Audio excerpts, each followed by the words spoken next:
Bismillahirrahmanirrahim. Assalamu alaikum.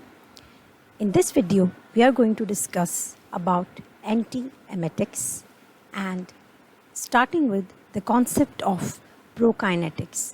What is a prokinetic agent? By definition, a prokinetic agent is a drug that increases the motility of the upper GIT with no noticeable effect on the lower part of the GIT. By upper part of the GIT, we mean that up till the duodenum. Whatever upper than the duodenum is considered as upper part and below is the lower part of the GIT. You have to keep in mind that if any agent is increasing the motility of lower GIT, that will cause diarrhea and it will be known as laxative. So prokinetic is different than the laxative. Now starting with the classification of prokinetic agents, first of all we are going to discuss about 5-HT3 serotonin receptor blockers. Talking about the serotonin receptors, the 5-HT receptor, there are many subtypes and 5-HT3 it is present in higher concentration in the gut wall, on the mucosal enterochromaffin cells and on the neurons in the myenteric plexus. And as a result, they block the serotonin. And this serotonin actually is responsible to initiate the vomiting reflex. And as a result, the 5-HT3 receptor antagonists, they are going to suppress the vomiting and nausea. And more receptors, they are present on the upper part of the GIT as compared to the lower part of the GIT. Then we have the second group, or we can say the second category, that also act as prokinetic agents, and they are dopamine receptor blockers. They are dopamine receptor blocker, D2 receptor blocker. Metoclopramide and domperidone are drugs that are in this category. So now students, metoclopramide, it is a dopamine blocker. We know that dopamine actually it is a sympathetic, we can say, drug, and it is the precursor of adrenaline and noradrenaline. So if we are blocking the dopamine receptors that are present in the GIT, actually we are inhibiting the sympathetic activity. And we know that on the opposite end, the parasympathetic activity will have a higher hand. And parasympathetic activity will increase the gastric motility and will have a prokinetic effect. It also has central effects because dopamine receptors are also present in the central nervous system. Now in the central nervous system, there is an area which is present in the medulla oblongata, and that is the vomiting center. D2 receptors are present in the vomiting center.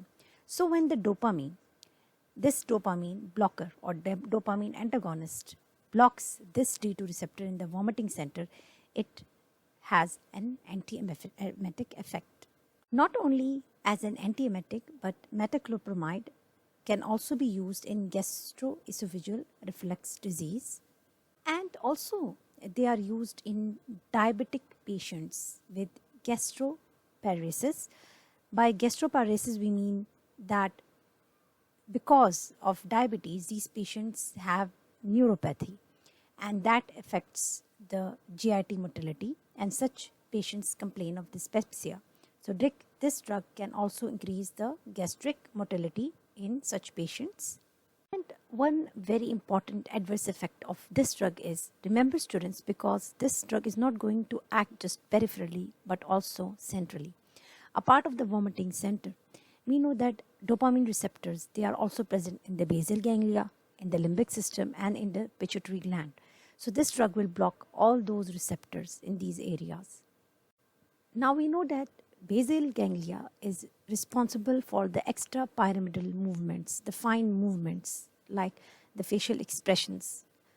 So it can result in dyskinesia, and it can also cause emotional changes due to the limbic system. And then in the pituitary gland, by blocking the dopamine receptor, what happens is that there is increase in the prolactin levels. It can be responsible for causing galactorrhea or gynecomastia as an adverse effect. Now we have one more drug domperidone, which is also a dopamine antagonist. But the difference between it and metoclopramide is that domperidone does not cross the blood-brain barrier, and as a result you won't have the adverse effects of the CNS that we are getting. So it only has peripheral manifestations or peripheral effects. So students, now you can see in this figure we are going to discuss actually the pharmacology of the anti-emetics and how can they interact with the receptor.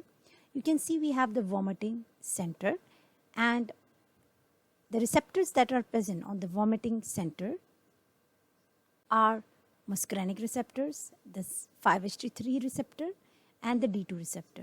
So this means that any agonist to these receptors will cause vomiting, and any antagonist to these receptors will prevent the vomiting or will prevent the vomiting reflex. You can see, students, near the vomiting center we have one more area, very important, which is known as the chemo trigger zone, CTZ. As the name suggests, actually this is triggered or stimulated by the chemicals. You can see it has 5-HT3 receptor, D2, opioids, and M1 and H1. H1 means histamine receptor. And remember students, any cytotoxic agent will stimulate CTZ. So students, you can see in this figure that the vomiting center could be triggered by different pathways, and CTZ is also an area which is present in the medulla, and it receives different kinds of input from the blood due to any toxins, and then it communicates this information to the vomiting center.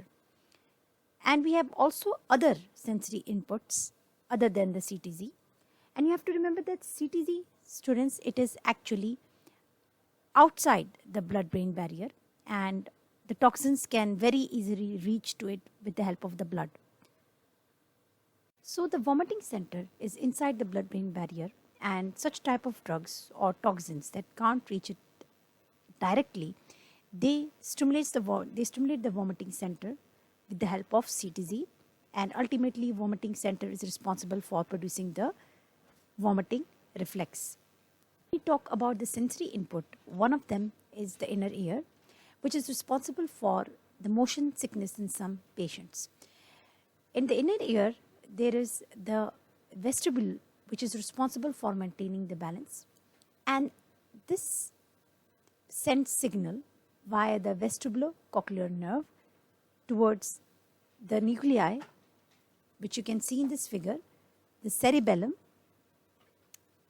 which ultimately stimulates the vomiting center to produce vomiting, and it has M and H1 receptor. One more pathway that could be responsible for causing vomiting is the higher center, or we can say the cerebrum, which processes the sensory information, and it is responsible for causing vomiting due to it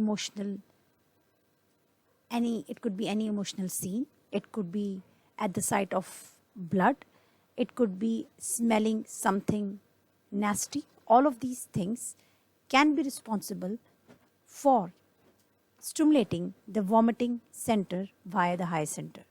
And now when we talk about the stomach, we have enterochromaffin cells, and they, in response to any injury or cytotoxic agent, they release serotonin, is responsible for stimulating the 5-HT3 receptors present on the sensory neurons, the sensory neuron or the nerve fiber of the vagus nerve. This vagus nerve stimulates the vomiting center to produce a vomiting reflex. Lately, we discussed about 5-HT3 antagonists also that were blocking this receptor and preventing the vomiting.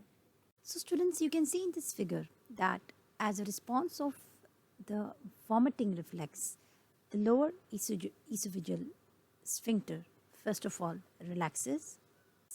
The food has to be pushed out through the mouth. The abdominal muscles, they contract, and also the diaphragm contracts. This increase in intra-abdominal pressure will push the food upwards.